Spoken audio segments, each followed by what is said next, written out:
Hey everybody, this is an impromptu video. There's not a lot of preparation, production, or nothing. It's just coming straight from the phone. I wanted to put out a quick reaction to CEO Daniel Ek's post regarding the cost of content. And I'm going to read this thing he wrote for you. So he writes, today, with the cost of creating content being close to zero, people can share an incredible amount of content. This has sparked my curiosity about the concept of long shelf life versus short shelf life. While much of what we see and hear quickly becomes obsolete, there are timeless ideas or even pieces of music that can remain relevant for decades or even centuries. More examples, we are witnessing a resurgence of Stoicism, with many of Marcus Aurelius's insights still resonating thousands of years later. This makes me wonder, what are the most unintuitive yet enduring ideas that aren't frequently discussed today but might have long shelf life? Also, what are we creating now that will still be valued and discussed hundreds or thousands of years from today? There's a lot to unpack there. Let's start with this idea of the cost of creating content. Now, mind you, that this is coming from the guy that, let's see, I have it on screen here. He pays you per play on Spotify. He pays artists between 0.0003 cents up to a grand 0.005 cents. Hey, fellas, don't go spend it all in one place. And as they say, that's when you start making the big bucks. Quite miserable, isn't it? How does our government allow this criminal nonsense to take place here? It's beyond me. Now, let's say that you're putting together a bare bones production thing at home. If you're kind of trying to dampen the room, and I just moved into this place and I have not done anything to it, I mean, you're going to spend $1. You can kind of cut some costs if you make the pads for the walls yourself, but if you're buying stuff and you want something of quality, each of those panels, maybe 2 inches thick, is running you at least $70 per panel, and you're going to need several to cover all your walls around. A solid, MacBook Pro with all the bells and whistles. When one thing is said and done, you're looking at maybe $2,000. You need a certain amount of horsepower to be able to run complex sessions. Maybe your studio monitors, you're looking at another 1,000. Maybe a really cheap recording interface, you're looking at $300. Are there cheaper alternatives than all this stuff? Of course they are, but I'm kind of talking about something decent that can perform at all sorts of levels. We have not gotten into cables. We have not gotten into stands, and most certainly we have not gotten into musical instruments. And depending on what subfield of music you are, the cost can vary greatly. Yeah, if you're buying a little plastic keyboard to run MIDI through, there are even $100 alternatives for that. But let's say that you're a concert pianist. How much does an actual, at least a baby grand, how much is that going to run you? We're looking into the thousands upon thousands range. Maybe you're electric guitarist, and maybe you cannot pony up for the $2,000 American-built Fender Stratocaster or Telecaster, or the 4,500 American-built Gibson Les Paul. But you can do okay with the built abroad Strat for $700, or even your Amazon knockoff for $300. Now, if we're talking about a classical violinist? Now we're looking into the range of maybe $25,000 for a decent instrument, at least $10,000 for a bow. I mean, if we put it into perspective, we're talking about a double bass, a good double bass. Maybe a jazz player, he needs a good double bass to play.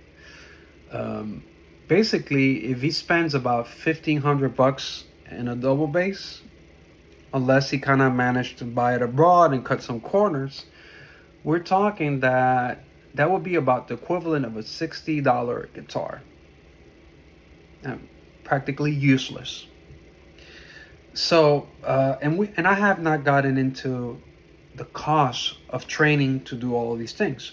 And while granted, yes, it is true that if we're talking about production of content, the music industry has all sorts of ranges. It goes from the person that can carry a tune with 4 chords underneath, and that doesn't require a whole lot. You can do that with a 1-octave keyboard and an acoustic guitar and interface, and Bob's your uncle. You're ready to go.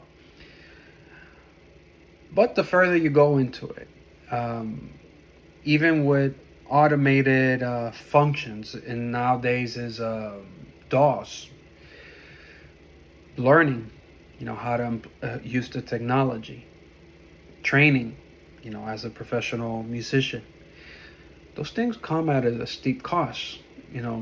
Just look at your local university and see how much an undergrad in music costs. We're talking just entry-level stuff. We're not talking about your private conservatories. We're not talking about the Berklee College of Music place, or nothing like that. It comes at a cost. It comes at a cost in personal investment in terms of time. It takes years to hone the craft. It takes thousands of dollars spent in instruments and equipment, in lessons and studies, and so on. Now, this is very ironic, because he's talking about long shelf life, but then he's talking about content. And while I like the Instagram lo-fi guitar jams as much as the next guy, I hate to, be the bearer of bad news, but 20 years from now, nobody's going to be coming up with... and for today's selection, we're going to be playing at... I forget the name of the radio station, but NPR. And today, for NPR's, we're going to be playing a selection of Matteo Sasato, Lo-Fi Jam number 57 on Instagram, July 21st at 9 p.m. That's not going to happen. We will hear, however, the Fifth Symphony of Beethoven, the Ninth. We will certainly hear the Second Violin Partita of Bach. We will certainly hear Concerto of Aranjuez. We will certainly hear John Coltrane playing Giant Steps, or the Suite of a Love Supreme.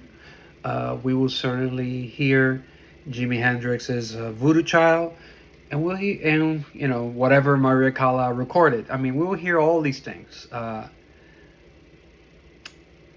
And here's the point of this: writing works, actual full musical works, creating records. A record is a multi-artist product, and it used to involve the guy that does the photography. It used to involve the guy that does the art design. It used to involve the company that produced the physical printing and packing of the record. It used to involve several levels of quality control, from the recording engineer cleaning up and preparing the session to be sent to another guy that specializes on mixing, cleaning up and preparing the session to be sent to another guy that specializes and mastering. And this is without getting into the pre-production, the dummy tracks, the demos. In the case of those that write, the scores, the parts, printing those out, editing them out, working them with the musicians, with the performers, coaching them, teaching them, and then getting in the studio booth and getting the best performance out of them. That's the stuff that lasts. That's the stuff. That's why, we are still talking about Dark Side of the Moon. That's why we're still talking about Sgt. Pepper. That's why we're still talking about Chick Corea's Beneath the Mask. That's why we're still talking about the Mahavishnu Orchestra. That's why we're still talking about all these things. It's not a question itself of the style of music per se. It's rather a question of a full work of art. And that's the stuff that lasts. This idea of producing content is not a bad thing in itself, mind you. But it is a format when you're dealing with social media that has a low ceiling. If I am demonstrating, let's say, new files I programmed for the Kemper or the Helix, these are audio guitar processors for those that are not familiar with the guitar tribe lingo. If I'm programming something for that and I'm doing a demo advertising my product, I'm not going to be recording a 10-minute sonata or a 15-minute guitar concerto for those. It's going to be something that draws your attention, and I probably got something like around a minute to do it. That's what we're looking at. It has a function, but it's not the same thing. And with people like Daniel Ek managing to kill the idea and concept of record sales and limit the reach of the workers attached to that field, he's in fact ensuring that the level of what would have long shelf life is not there. It makes it harder for that person to have the reach they must have. And that's where we are today. Obviously, he's dropping names here. He's dropping Marcus Aurelius and the resurgence of Stoicism. Honestly, Stoicism is not that popular as he might make it seem. There are people that like to drop quotes from these quote websites, and to be honest, half of the time when you kind of verify, a lot of the stuff was not said by the person they said it was said. So, we're in some, gray areas there. But yeah, what needs to happen moving on? I don't have an answer right now. The model was you would do the record, you would go out tour, promote the record, move product. But I don't know you, but the last car I bought does not even have a CD player anymore. So when we do records now, should we print them or not? Furthermore, how do we make money off of them if that's what Homeboy pays, and the other ones are not doing that much either? They don't pay that much. I know that crowdfunding is very popular. Doing a GoFundMe is really popular. But it's a strange thing too. I don't like the idea of the musician kind of being out there as a beggar, as a juglar, kind of like, please some alms, sir. It doesn't really sit well with me. We're not servants. Uh, we are professionals. We're not part of your decoration, like a lamp or a table or a chair. We are professionals. Does it mean that these things don't have a place? Does it mean that there's not a dignified way to do them? Yeah, there is. I mean, and there's no shame in that. In fact, throughout history, musicians have relied on patrons that sponsor their activities. Nothing wrong with it. But I just don't like where people like Daniel Ek corner people that produce music that are in the arts. And this video is getting way too long, but I'm going to close by saying this. If you think the arts are not relevant, if you think about the arts are peripheral, consider this. Before you were able to enjoy the technology that's allowing you to see this video, before you were able to enjoy the technology that allows you to record your own videos and put them up for the entire world to see, before you were able to do a live stream and from your phone literally have a television studio at your disposal, before all this was possible, somebody had to dream of the possibility. That's when you see a show like Star Trek coming in and they have handheld devices. What they call the communication devices. It's a smartphone. And they do video calls. And they go around the control room and they have, I don't know, the Trekkie people. You told me the proper term later. But they got tablets, and this is decades before it was even conceivable. And yet somebody sees that and says, I think there's a way I could probably make that happen. But the point is that somebody had to dream of it before.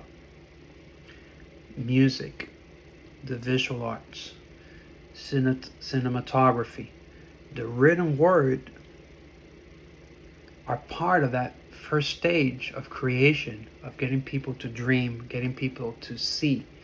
So it is actually crucial and important to every stage and everything that we do. All I'm saying is that we have to find a better alternative. And we need to see how can we walk away from people like this.